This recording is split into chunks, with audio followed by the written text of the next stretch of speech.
1, 2, 3, come on! Hello friends, आप सबका स्वागत है इस न्यूटन क्लासेस में। जैसा कि अपना चल रहा है ज्योग्राफी, और ज्योग्राफी में भी अपन क्या पढ़ रहे हैं, वर्ल्ड फिजिकल ज्योग्राफी पढ़ रहे हैं। तो आप समझ सकते हो कि वर्ल्ड फिजिकल ज्योग्राफी में कितने क्वेश्चन इंपॉर्टेंट है और कहाँ कहाँ से क्वेश्चन उठ के आते हैं, मैं आपको बताती जा रही हूँ। अपन ने वायुमंडल खत्म किया है, वायुमंडल यानी कि अपन ने क्लाइमेटोलॉजी का जो चैप्टर स्टार्ट किया है, क्लाइमेटोलॉजी के अकॉर्डिंग अपन क्या क्या पढ़ने वाले थे वो आपको पहले बता दिया था। अपन अब आज थोड़ा सा वायुमंडल के बारे में पूरा हो गया था, लेकिन वायुमंडल का एक छूट गया था, बहिर्मंडल, जिसे एक्सोस्फीयर के नाम से भी जानते हैं। एक्सोस्फीयर बहिर्मंडल बोलते हैं 6400 किलोमीटर के ऊपर यानी कि इनफाइनाइट तक जितना भी मंडल जाता है उसको बोलते हैं। और इसकी अगर बात करते हैं तो ये आपको बता दिया है कि ये कितना 6400 किलोमीटर के ऊपर के भाग को कहते हैं। यहाँ पर कृत्रिम उपग्रह छोड़े जाते हैं, आर्टिफिशियल जो इस पे बोल सकते हैं वो छोड़े जाते हैं। जैसे कि आप अंतरिक्ष वगैरह जो भेजते हैं, जैसे सैटेलाइट वगैरह, हाँ सैटेलाइट सही है, यानी कृत्रिम जो सैटेलाइट होते हैं वो छोड़े जाते हैं। वही वायु यहाँ पर इतनी ब्रल हो जाती है, वायु हल्की हो जाती है, ब्रल हो जाती है। वहीं हाइड्रोजन, हीलियम जैसी अनेक हल्की गैसें यहाँ पर पाई जाती हैं। ये आपको इतना याद रखना है। सिंपल से क्वेश्चन आते हैं वायुमंडल से। आप सबसे पहले वायुमंडल में कितनी गैसें हैं, कौन कौन सी गैसें मोस्ट इंपोर्टेंट है, ये क्या काम करती हैं, ये पूरा आपको बताया था। जैसे नाइट्रोजन है, नाइट्रोजन कितने परसेंट, 78% पाई जाती है। ये ऑक्सीजन की ज्वलनशील क्षमता को कम करती है। दूसरी अगर बात करते हैं ऑक्सीजन पढ़ा, तो ऑक्सीजन कितने 21% ऑक्सीजन पाई जाती है। 21% ऑक्सीजन पाए जाने के बाद ऑक्सीजन क्या काम करती है, तो हमारे लिए जीवनदायिनी होती है। वहीं अगर बात करते हैं तो ऑक्सीजन क्या करती है, ये जलने में सहायक होती है। और ऑक्सीजन के साथ क्या हुआ, जीवन की उत्पत्ति का परिणाम है, क्या है, ये रिजल्ट है। वहीं अगर बात करें, अपन ने क्या पढ़ा, आर्गन पढ़ा, 0.93% था।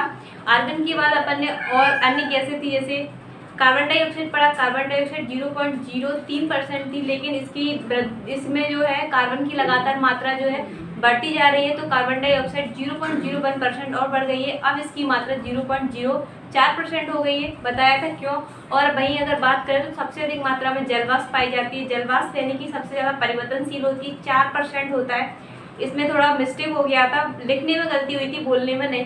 तो आपको याद रखना है जलवाष्प कितना था, 4% था। इसका मुख्य कारण क्या होता है, ये इसमें पूछा जाता है सब वायुमंडल में पाई जाने वाली सबसे ज़्यादा परिवर्तनशील गैस कौन सी है, तो आपको याद रखना है जलवाष्प है। जलवाष्प है।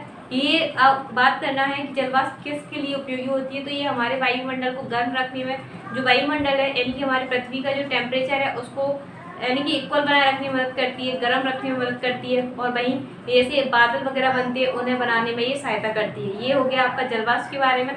उसके बाद अपन ने इसके बाद एक इम्पोर्टेंट क्वेश्चन था कि कौन सी गैस नहीं पाई जाती है, तो रेडॉन इसमें याद रखना है। अक्रिय गैसें पाई जाती है, लेकिन रेडॉन एकमात्र ऐसी गैस है जो नहीं पाई जाती है, ये आपको याद रखना है। वहीं अगर बात करते हैं कि वायुमंडल को कितनी परतों में डिवाइड किया है, तो अपन ने 5 परतों में डिवाइड किया। उसके बाद जैसे क्षोमंडल में क्या होता है, यानी कि जितनी भी मौसमी संबंधी घटना होती है वो होती है। क्षोमंडल की सीमा अगर बात करते हैं, क्षोमंडल जो है कहाँ पर अधिक मोटा होता है, कहाँ पे कम मोटाई होती है, तो क्षोमंडल की सबसे अधिक मोटाई कहाँ पे होती है, भूमध्य रेखा पर होती है। भूमध्य रेखा पर ही इसकी सबसे ज़्यादा लंबाई क्यों होती है, तो वहाँ पर संवहनीय धाराओं के बहने के कारण इसकी मोटाई में वृद्धि यानी कि मोटाई ज़्यादा देखने को मिलती है। वहीं ध्रुवों पर संवहनीय हवाओं का बहना नहीं होता है, इस कारण से इसकी मोटाई 8 किलोमीटर तक होती है। और जितने भी मौसमी परिवर्तन होते हैं वो सारे क्षोभमंडल में। वही समता मंडल की बात करते हैं, तो समता मंडल में इसको 2 लेयर में बांटा गया है। निचली परत पे तो टेम्परेचर समान रहता है यानी कि स्टेबल रहता है। वहीं अगर बात करते हैं ऊपरी सीमा पर क्या होता है, टेम्परेचर बढ़ना शुरू हो जाता है। यहाँ पर क्या मुख्य कारण क्या है, यानी कि परावैंगनी जो अल्ट्रावायलेट किरणें आती हैं उसके कारण इसके ऊपरी परत में टेम्परेचर इंक्रीज होता है।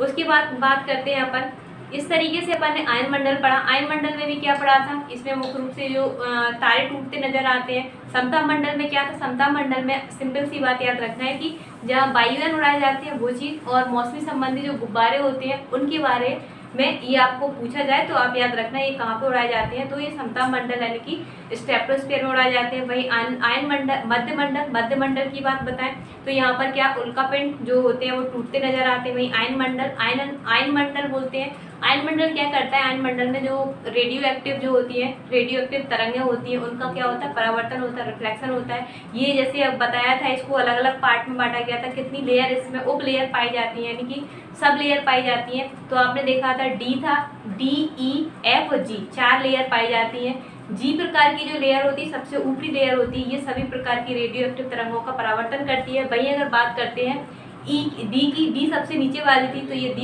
दीर्घ तरंगों का परावर्तन करेगी। वहीं ई की बात करें तो मध्यम का, और उसके बाद अगर बात करते हैं एफ का, ये लघु तरंगों का परावर्तन करती है। ये आप जो बात करते हो फोन पर, तो ये जो रेडियो एक्टिव तरंगें होती हैं उनका क्या करती है, परावर्तन करती है। ठीक है, ये आपको याद रखना। अगर ये नहीं लगे होते तो आज बात करना, FM वगैरह ये सुनना मुश्किल हो जाता है, ये आपको याद रखना है। वहीं अगर बात करते हैं, वहीं अपन ने ये बस अपना ये रह गया आयन के बाद बहिर्मंडल बता दिया है। बहिर्मंडल के ये सिंपल सी बातें आपको याद रखनी है, कौन से मंडल में कौन कौन सी घटनाएं देखने को मिलती है ये।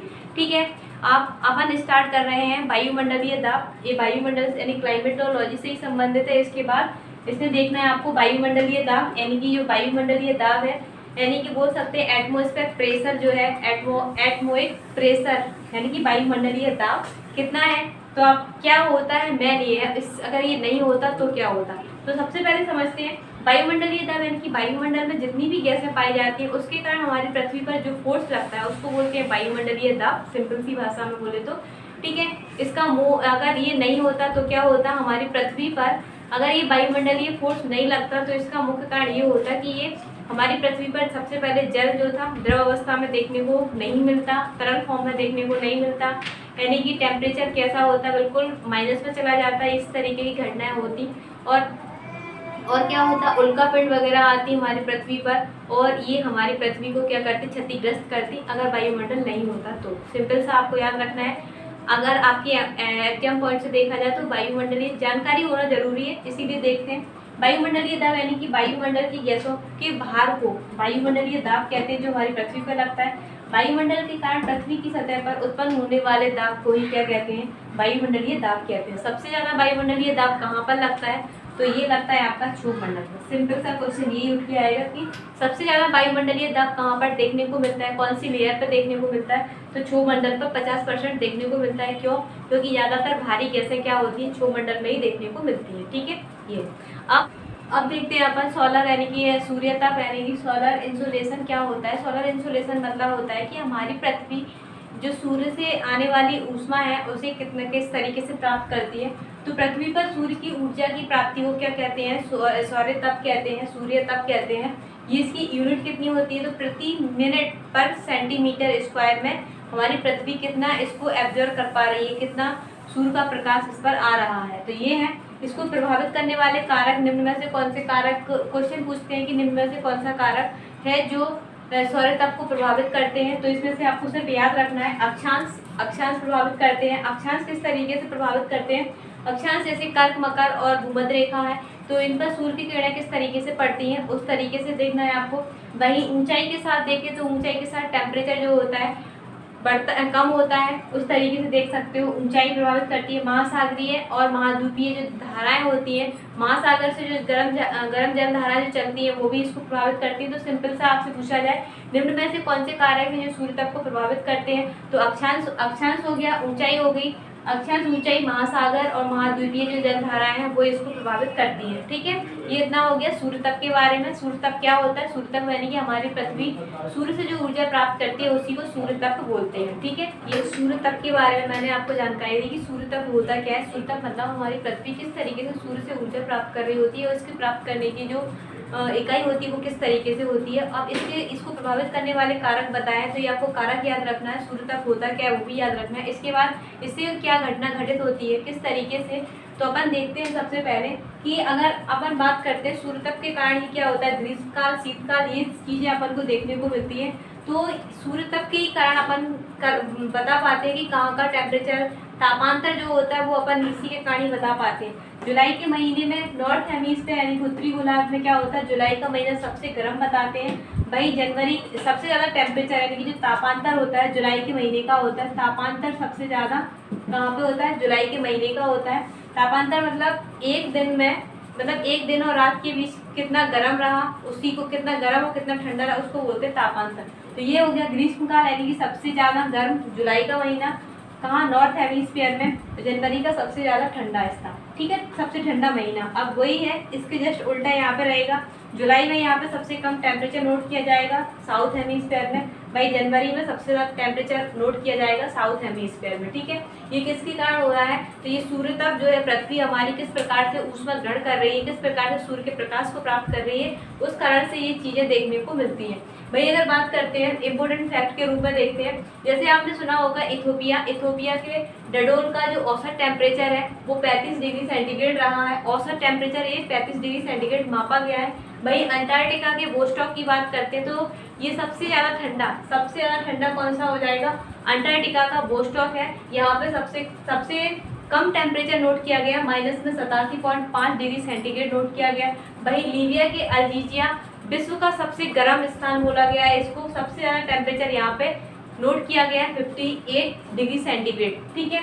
इस प्रकार देखते हैं तापमान का जो प्रादेशिक वितरण देखने को मिलता है ना, ट्रॉपिकल जोन यानी कि उष्ण कटिबंध, शीतोष्ण कटिबंध, शीत कटिबंध, ये इस तरीके से होता है। तो ये किस कारण से देखने को मिलता है, ये सूर्य तप के कारण ही देखने को मिलता है, ठीक है। तो आपने आज क्या पढ़ा, सबसे पहले वायुमंडल के बारे में अपन ने पूरा टॉपिक खत्म कर लिया है। इसके बाद अपन ने वायुमंडलीय दाब देखा, वायुमंडलीय दाब क्या होता है तो वो भी बताया आपको। उसके बाद अपन ने सूर्य तप देखा, सूर्य तप यानी कि ये किस कारण प्रभावित होता है और इसके कारण क्या क्या घटनाएं देखने को मिलती है, ये आपने देखा। अपन कल स्टार्ट करने वाले हैं यहाँ पर वायु जो दाब होता है, वायुमंडलीय दाब देख लिया। इसके बाद अपन स्टार्ट करने वाले हैं पवन वाला टॉपिक जो बहुत इंपॉर्टेंट रहेगा, पवन। और इसके बाद देखेंगे अपन समुद्र वाला यानी कि ओशियोनोग्राफी उठाएंगे। इससे अपन इम्पोर्टेंट टॉपिक के रूप में जल धाराएं पढ़ेंगे। सारी जल धाराएं आपको यहीं पर क्लियर हो जाएंगी, यहीं पर याद हो जाएंगी। तो हमारे साथ जुड़े रहिए। Thank you.